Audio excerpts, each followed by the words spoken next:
Good evening. This is Johnny. I thought I'd make a video. It is here in West Michigan. It is August the 5th, 2021. It is 9:30 at night on a Thursday. I'm down on the lower level. I sleep down here because it's too hot to sleep upstairs. And my wife does not want to turn on the air conditioner until it gets really hot. So I come down here and it gets down into the middle 70s down here. So what I thought I would do is that it's a Thursday night. It's not a Friday reads. What I've been reading the last 2 days is a book I was reading last year or maybe the year before by Orlando Figes, The Europeans, the Three Lives, and the Making of the Cosmopolitan Culture. Yeah, I've been reading this. I got reading this. It's a long story why. And, I was reading Stendhal, his book on Rome, Naples, and Florence, which is like a travel memoir, fictional work. And I got it from the book Nook. It was a library withdrawal, and I was reading it, and he was talking about he got really into Italian opera, and when I last read this, it was going into the history of opera in Italy and France and Germany, but especially in Italy, and that's why I got it back out. So I just kept reading it. Now I'm in a different chapter now.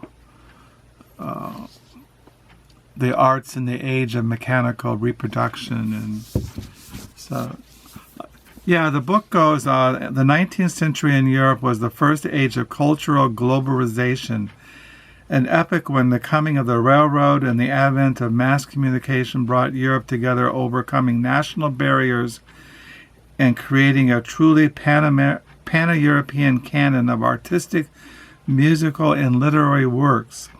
By 1900, people across the continent were reading the same books, looking at the same art, attending the same opera performances. Acclaimed historian Orlando Figes moves from Parisian salons to German spa towns to Russian country houses, exploring the interplay of money and art that made this unification possible. At the book's center is the intimate love triangle, the Russian writer Ivan Turgenev,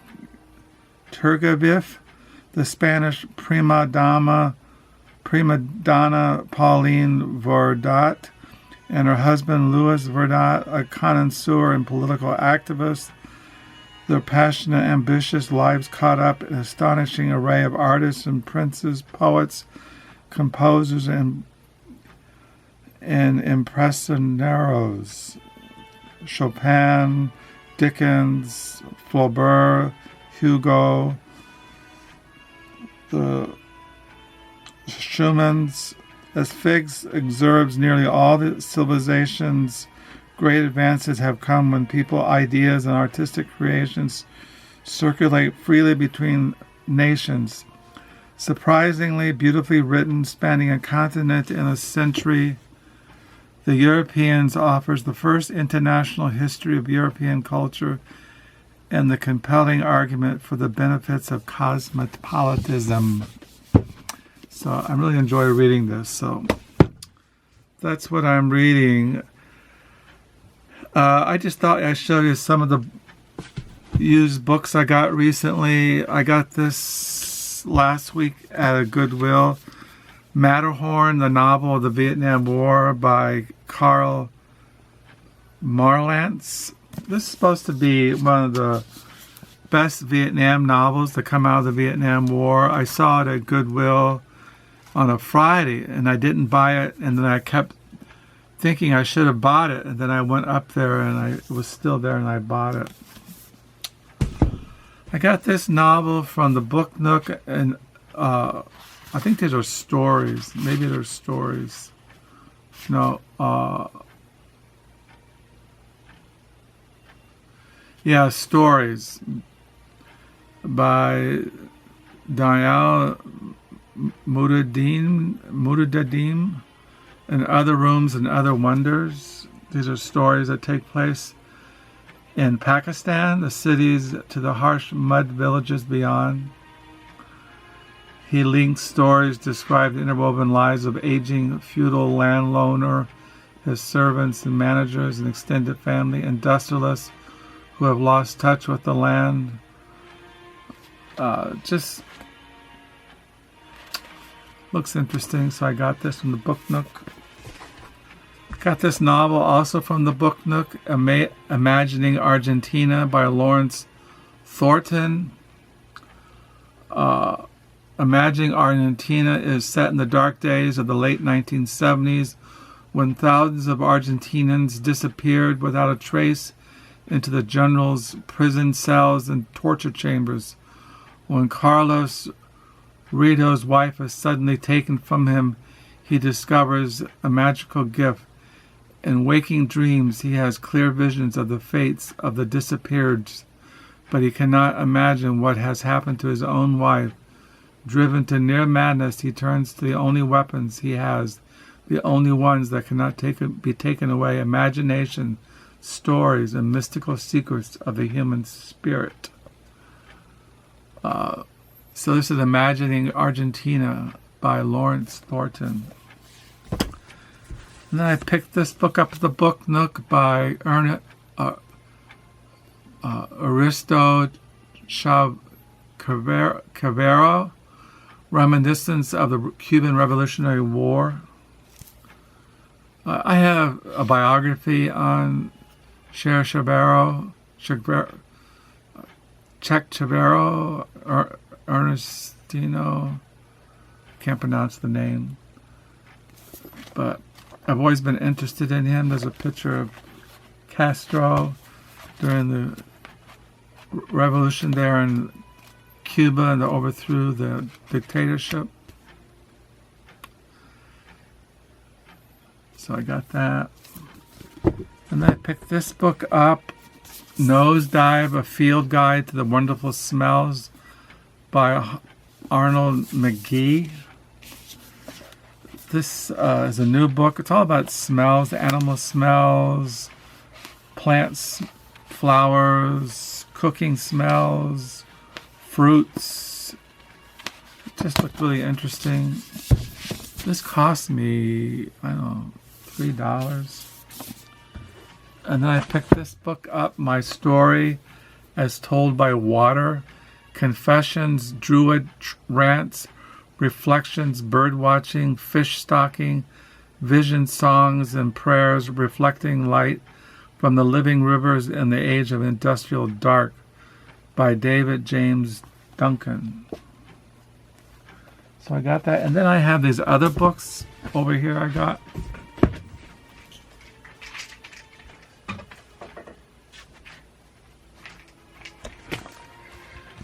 And then I picked up this book by Gilles Lepore, The Mansion of Happiness, A History of Life and Death.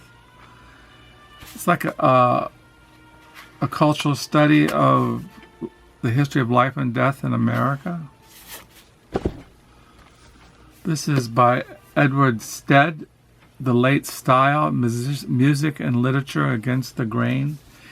He looks at artists and as they age, as they get late in life, and how their style changes as they get older and older.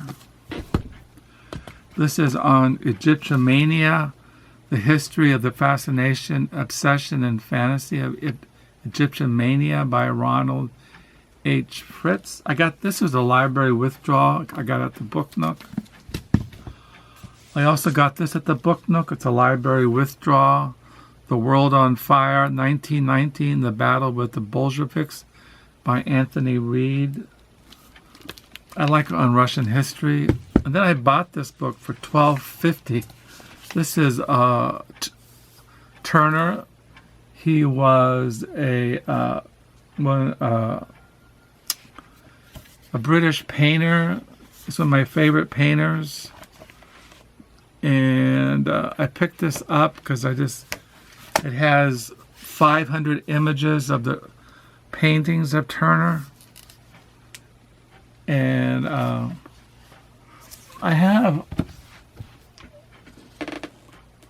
a biography of him over there, but I like his later paintings, especially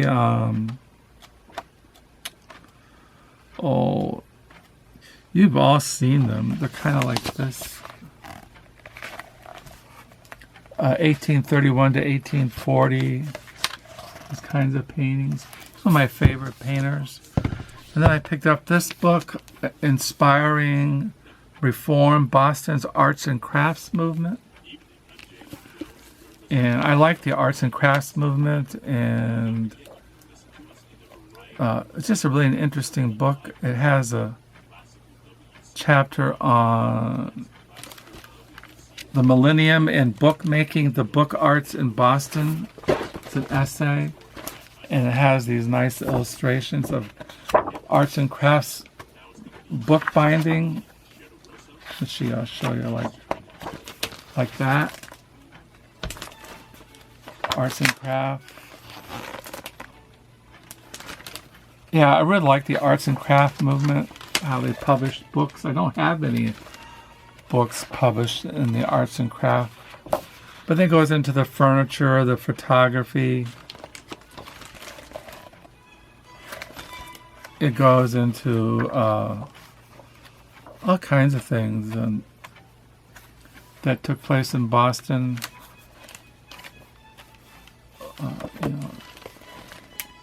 Decorative arts, and they got into making pottery and jewelry, arts and craft jewelry. So I got that book. This was a library withdrawal. It only cost me $2. So The World on Fire, 1919, The Battle with the Bolsheviks by Anthony Reed. I got Egyptomania, History of the Fascination, Obsession, and Fantasy by Ronald H. Fritze. This covers the life and works of Turner, beautifully illustrated with 500 outstanding images. Just really a nice book. Cost me though $12.50, but it was worth it. On Late Style by Edward Sead, Music and Literature Against the Grain. Mansion of Happiness, A History of Life and Death by Jill Lepore. A novel, Imagining Argentina by Lawrence Thornton. Matterhorn, Vietnam novel by Karl Marlance. So these are the kind of books I get at the Book Nook. We have the library used bookstore next. We have the Friends of the Library used book sale next week, and so that I'll help set up, and so is my wife Karl. She'll be help setting up. So that's what's going on. I'm looking at this book tonight, The Gates of Horn, A Study of 5 French Realists by Harry Levine. There's a chapter here on Stendhal, so that's why I'm reading it. My wife got these books, and I had Kate Atkinson novels, but I think I dehauled them. So I'm going to give these to the Book Nook tomorrow. A God in Ruins, and her novel, Kate Atkinson transcription. I can't find my Kate Atkinson collection, so I must have dehauled them. So I hope you're having a good reading. You had a good reading week, and they have a good reading weekend. Tomorrow is a Friday. In the morning, I have my first session with a therapist, which would be interesting. And then I go to the Book Nook to volunteer. And then, then it's the weekend. So, I've mainly just been reading, like I said, this book here on the Europeans. I'm mainly reading this, and I read my Reformation commentary in the mornings, and I'm reading Dionysius the Carthusian's commentary in the Psalms, and reading through the Gospels with Rudolph of Saxony, The Life of Jesus Christ. So I hope you have a good weekend. Thank you for the comments. You're my prayers. And until next time, bye.